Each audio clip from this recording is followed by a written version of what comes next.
कसे आहात बालमित्रांनो?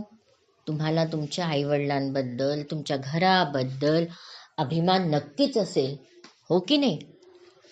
तुमच्या घराला कोणी वाईट म्हटलं, तुमच्या आईवडिलांना कोणी वाईट म्हटलं, तुम्हाला खूप राग येत असेल की नाही? यायलाच पाहिजे. असंच एकदा काय झालं माहिती आहे? समर्थ रामदास स्वामींचं नाव तुम्ही ऐकलंय का? जेव्हा ते लहान होते तेव्हा त्यांचं नाव नारायण होतं. सगळे त्यांना नारायण म्हणून ओळखत. आणि त्यांच्या वडिलांचं नाव होतं सूर्याजी.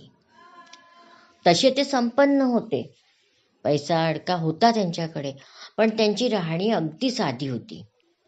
घरात बैठक नव्हती. बैठक म्हणजे आपण जसं तर सोफा खुर्ची वगैरे ठेवतो ना, खालीच जमिनीवर गादी घालून ते बसायचे.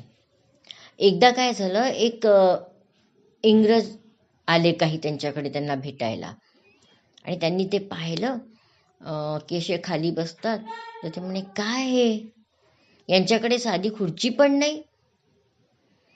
तर या नारायणला इतका राग आला, आणि काय करावं त्यांनी माहिती आहे? त्यांनी लगेच आपले मित्रमंडळींना गोळा केलं, विटा आणल्या, फरशा आणल्या, आणि रातोरात एक बैठक तयार केली. सोफा तयार केला त्यांनी विटा आणि फरशा ठेवून. स्वाभिमान आणि घमंड या दोन्ही वेगळ्या वेगळ्या वस्तू आहेत. स्वाभिमानी असावं, आपल्यावर पूर्ण विश्वास असावा, आपला सन्मान आपण करावा, कोणी आपल्याला अपमानित नाही करू शकलं पाहिजे याची काळजी घ्यावी.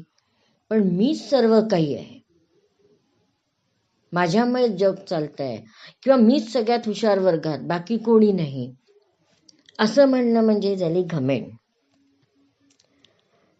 तर मोठे लोक मोठे का होतात? तर ते स्वाभिमानी असतात, पण घमंडी नसतात. तर एक तुम्हाला एक गोष्ट सांगते अजून. गोपाळकृष्ण गोखले हे एक थोर समाज सुधारक होते. स्वातंत्र्य लढ्यातही त्यांनी काम केलं. जेव्हा ते लहानपणी शाळेत शिकत होते, तर एकदा त्यांच्या गुरुजींनी काही प्रश्न दिले गणिताचे, पण ते सोडवू शकले नाही. मग त्यांनी आपली ही चूक स्वीकार केली की मला हे येत नाही, तुम्ही सांगा पुन्हा. आणि त्यांच्या गुरुजींनी पुन्हा ते गणित त्यांना सोडवण्यात मदत केली. तर हाच त्यांचा स्वाभिमान आणि काही शिकण्याची इच्छा, हीच त्यांना पुढे खूप वर घेऊन गेली. घमंड व्यक्तीचं नुकसानच करतं. घमंडी व्यक्तीला वाटतं की मला सगळं येतं, मग तो काही शिकण्याचा प्रयत्नच नाही करत, मग आपोआपच त्याची प्रगती खुंटते, हो की नाही? जमशेदजी टाटा यांच्याबद्दलही तुम्हाला सगळ्यांना माहिती असेल. जेव्हा त्यांना पाटी दिसली, इंग्रजांनी लिहिलं होतं, Indians and dogs are not allowed. ही पाटी होती एका 5 स्टार हॉटेल समोर. तेव्हा त्यांचा स्वाभिमान जागृत झाला, आणि टाटाजींनी प्रण केला की असंच सुंदर हॉटेल मी स्वतः तयार करून दाखवेन की जिथे सन्मानाने सर्व भारतीय जाऊ शकतील. आणि त्यांनी ते करून दाखवलं. स्वाभिमान मनुष्याला प्रगतीची वाटचाल दाखवतं, तर घमेंड त्याच्या अधोगतीला कारणीभूत होतं. कशी वाटली बालमित्रांनो तुम्हाला ही गोष्ट? तुम्ही पण प्रयत्न कराल ना आपल्या शाळेचा, आपण जिथे राहतो त्या परिसराचा, त्याबद्दल स्वाभिमान बाळगायचा.